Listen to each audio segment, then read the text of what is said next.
Labas. Pasižiūrėkim, kas laukia mūsų lapkričio 12.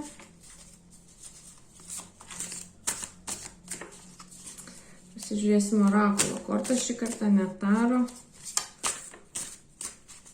Kortos naujas, nežinau, gal reikės ir paskaityti, apie ką čia bus.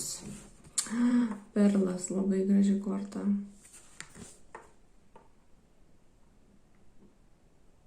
Perlas tai yra tas lobis, kurį jūs turite viduje, jūsų vidiniai turtai, kurie šiandien gali atsiskleisti, sužibėti visų grožiu.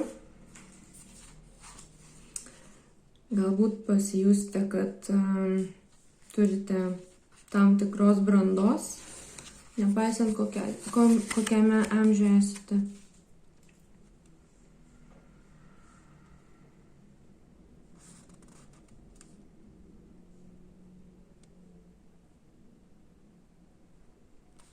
Galbūt šiandien reikės pasinaudoti vidinę išmintimi ir asmeniniu augimu.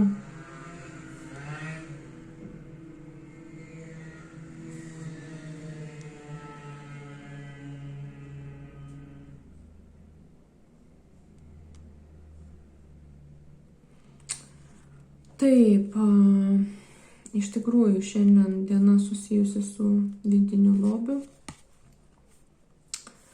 jo panaudojimu korta skatina tyrinėti savo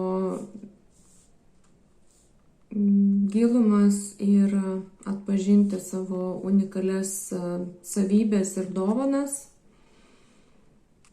kurias turite, ir nepamirškite, kad esate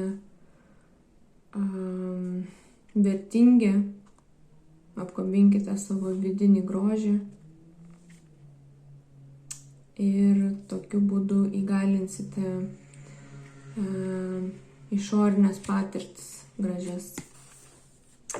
Labai graži korta. Ir tikiuosi tokia pat bus ir diena. Tai iki.